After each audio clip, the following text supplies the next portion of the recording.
unfortunately, this is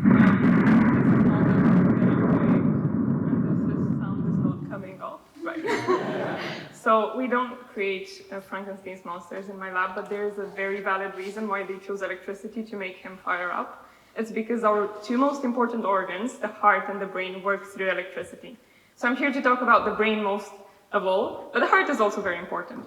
So the brain is this size of mushy, tissue made up of about 80 billion cells. And each of these cells makes a little bit of electrical current. But when a big amount of these neurons or these cells fire together, they give rise to electrical activity in the brain that has very specific patterns and that we can identify sometimes and manipulate based on the mental states of the person or the mammal or whatever other animal.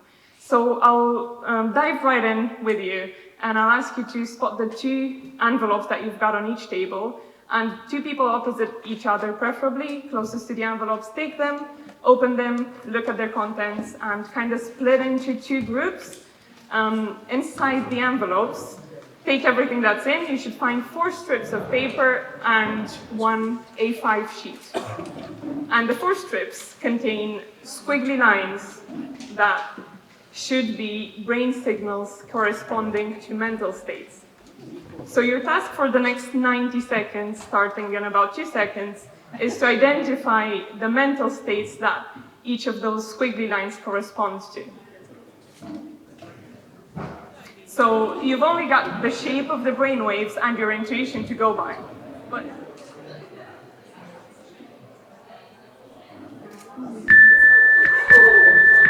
okay, this is it.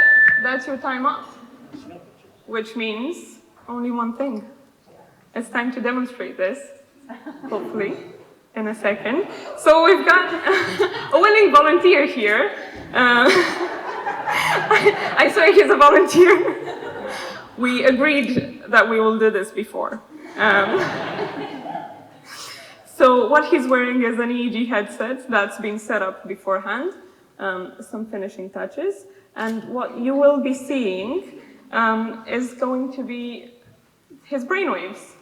This cap contains electrodes, and some of you might know this, electrodes pick up brain signals. Obviously, his scalp, his hair, skin are in the way, but we'll manage to see some. Okay, there we go. Would you like, dear volunteer, to please tell us, or not tell us, but show us how relaxed you are by closing your eyes? All right, and if I can ask you to count in your brain to 10.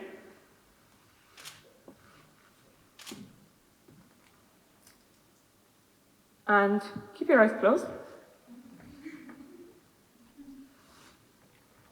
And if you'd like to open your eyes and come back to your normal resting state.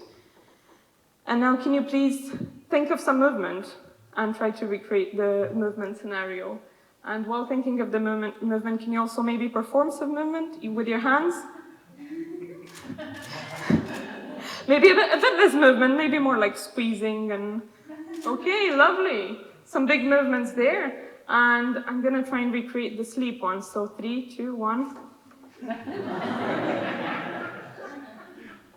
Thank you very much. So can we have a round of applause for my volunteers?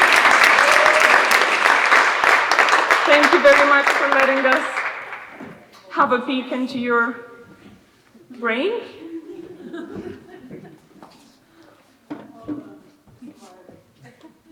And talking of brains, as you might have guessed, the brain is very important. It helps us interface everything between our body and the outside world. And it does so through organs like the eyes and ears, but also through the spinal cord that communicates lower down with muscles and limbs. Unless there is something like a spinal cord injury. A spinal cord injury stops this communication, which means sometimes signals don't go all the way to the muscles, or signals from the muscles or from the limbs don't come upwards to the spine and brain. Now, the spine is pretty flexible, and so is the brain. So after a spinal cord injury, it doesn't necessarily mean that you will never move again or you'll never regain function. Due to this flexibility, the spine fixes itself with proper intervention. So if you think about having a big cut on your arm, that cut kind of fixes itself, but what comes instead of it is not normal skin, but kind of maybe tissue skin. So the type of, scar tissue, the type of tissue that is harder and different to the skin around it. So it's almost like an overreaction of the skin to this small thing you had on your arm. And it's obviously not immunologically speaking, but similarly, it's what happens to the spinal cord. So after you've had a spinal cord injury, even if it fixes itself, it overreacts to stimuli and inputs. And this overreaction can manifest in different ways. And I'll speak about one particular participant or patient who is called Ben, not his real name. He's a young male, had a spinal cord injury, and did really well in recovering in the 7 months he spent in the spinal unit. So he was able to walk again and gain most of the function, which from most people's perspective would seem like, right, he's ready to get back to his normal life. But what you don't see behind the spinal cord injury is that Ben now wakes up in the middle of the night because his spinal cord overreacts to stimuli and makes him wake up with cramps in his legs and things that are called spasticity. And another thing that happens to Ben is that whenever he puts a very soft sweater on, his skin, instead of feeling like a pleasant brush, feels a burning sensation that can last up to minutes, which is just a fake pain his spinal cord and brain create due to this overreaction of the spine. Now, think back to what we started on, which was after the monster, the brain waves that you saw. You can assign each brainwave to a mental state very roughly, right? And each of these mental states can more or less be manipulated with a bit of training, like my very brave subject did. So what I'm trying to do, and what Ben has successfully been doing, is to manipulate brain states and try to dampen the response in the spinal cord. So the whole point is that his spinal cord would react almost normally to inputs that the rest of us would perceive as just normal day-to-day activities.